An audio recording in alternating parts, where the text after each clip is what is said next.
Kokila, queen of melody, voice of nation.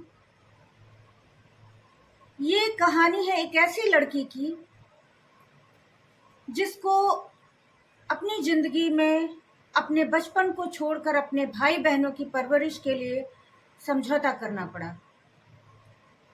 जी हाँ, हम बात कर रहे हैं लता मंगेशकर जी की, जिन्होंने महज 13 साल की उम्र में अपने पिता के निधन के बाद अपने भाई बहनों की जिम्मेदारी उठाई। आज हम लता जी की कहानी के उस भावनात्मक पहलू पर भी बात करेंगे जिसमें उन्हें जहर देने की कोशिश की गई। जी हाँ, ये बहुत कम लोग जानते हैं कि लता जी को जहर दिया गया था।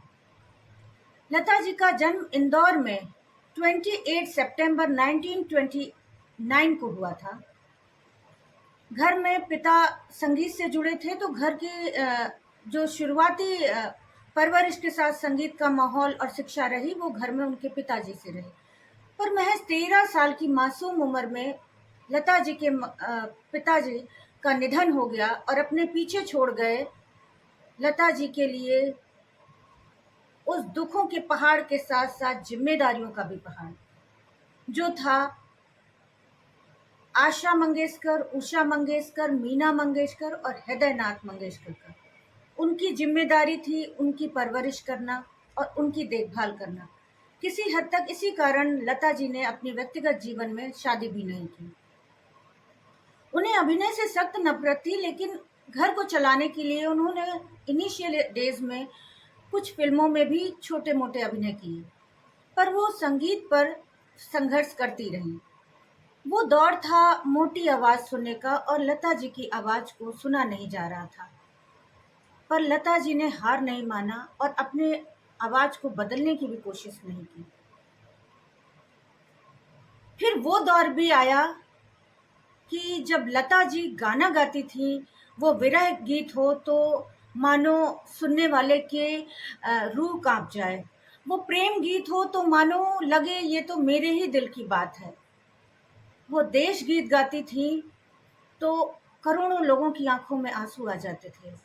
आजादी के बाद उनका गाया गीत ऐ मेरे वतन के लोगों, जब उन्होंने स्टेज पर गाया तो उस समय प्रधानमंत्री जवाहरलाल नेहरू जी भी रो पड़े। इतनी वेदना होती थी लता जी की आवाज में। कहीं ना कहीं वो जो वेदना है वो उनके जीवन का संघर्ष होता था। एक इंटरव्यू में उन्होंने कहा भी कि व्यक्ति को जीवन में संघर्ष जरूर मिलना चाहिए, क्योंकि उसको खुद की पहचान उन्हीं दिनों में होती है। जितना ऊंचाइयों पर उनका करियर था उस टाइम, जितनी बुलंदियों पर थी वो, उतना ही सादगी भरा उनका जीवन रहा। फिर उनको दादा साहब पुरस्कार, भारत रत्न जैसा सम्मानित पुरस्कार भी दिया गया, पर वो सादगी उनके जीवन में निरंतर दिखती रही। जब वो इंडस्ट्री में आई तो बहुत गाने जो उनके पसंद नहीं किए गए, लोगों ने रिजेक्ट भी कर दिए। ऐसा भी हुआ कि एक फिल्म में तो उनका गाना पिक्चराइज भी हुआ, फिर हटा दिया गया।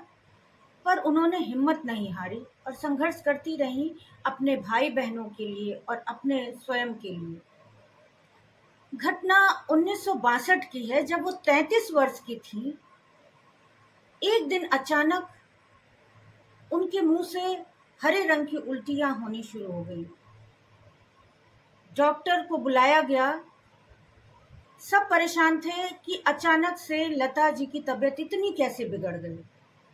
सबके पैरों के नीचे से जमीन निकल गई जब डॉक्टर ने ये बोला कि लता जी को खाने में धीरे धीरे जहर दिया जा रहा है पिछले कई दिनों से। आज तक इस बात का रहस्य बना हुआ है कि कौन बावर्ची था या किसके कहने पर वो जहर दे रहा था लता जी को। लता जी 3 महीने बेड पर रही। उनका शरीर बहुत कमजोर हो गया था, वो चल नहीं पा रही थी, लोगों के सहारे से उठती थी। वो टाइम ऐसा था जब इंडस्ट्री ने ये भी सोचा कि अब ये आवाज खत्म हो गई, अब लता जी का करियर खत्म हो गया, लता जी के सारे कॉन्ट्रैक्ट कैंसिल हो गए। लता जी हताश हो गई, पर उन्होंने हिम्मत नहीं हारी और जब 3 महीने बेड से उठने के बाद उन्होंने गाना गाया, कहीं दीप जले कहीं दिल, उस गाने में जो गहराई है उनके उस संघर्ष को बयां करती है। उन्होंने अपने उस आत्मविश्वास को खत्म नहीं होने दिया। लोगों के इस कहने पर कि करियर खत्म हो चुका है, अब इस गले से आवाज नहीं आएगी, पर उन्होंने उस आइकॉनिक गाने को गाया जिसने बाद में बहुत सारे पुरस्कार बटोरे। और इतने पुरस्कार से सम्मानित होने के बाद भी जो रहस्य है वो बना रहा कि जहर देने की कोशिश आखिर कौन कर रहा था। पर उसके बाद लता जी की बहन उषा मंगेशकर ने उनके खाने की जिम्मेदारी उठाई, और जब भी वो भोजन करती थी उससे पहले उसे टेस्ट किया जाता था। लता जी तक पहुंचने से पहले उसको पहले टेस्ट करके ही दिया जाता था उन्हें। उन्होंने अपने जीवन में 30,000 से ज्यादा गाने गाए। कहानी ये नहीं है कि उन्होंने कितने गीत गाए, सबसे बड़ी कहानी तो ये है कि अपने दर्द को कमजोरी नहीं बनने दिया। जिंदगी में आए संकट को उन्होंने कभी अपने पर हावी नहीं होने दिया।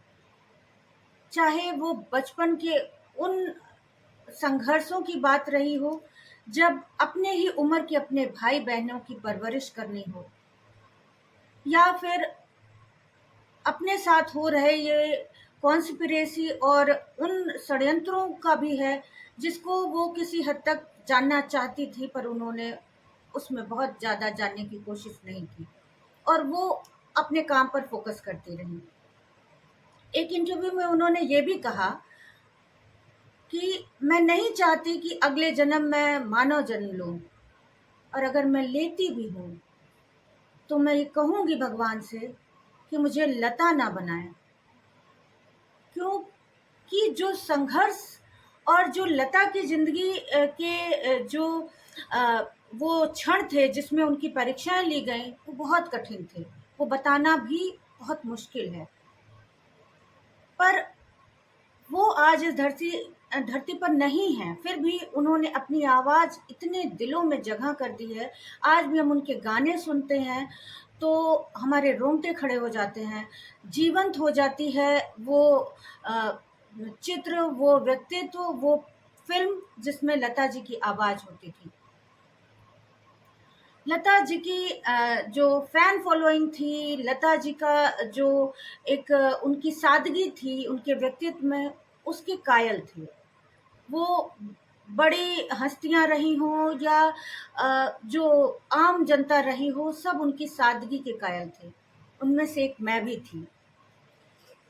मैंने भी उनको लेटर लिखा और उनका जवाब आया था, जो आज मेरे लिए बहुत ही प्राउड का मोमेंट है कि उनका जवाब, वो खत मेरे पास है। मैं आपको भी दिखाना चाहूँगी।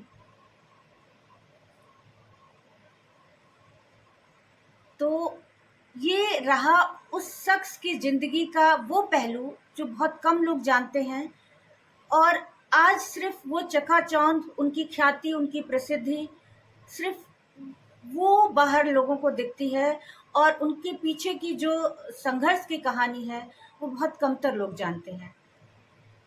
तो हमें ये सीखना है कि जिंदगी है, संघर्ष आएंगे, हर दिन एक से नहीं होंगे, पर हमें अपना दृढ़ विश्वास, अपनी आत्मशक्ति, अपना मनोबल बढ़ा कर रखना है।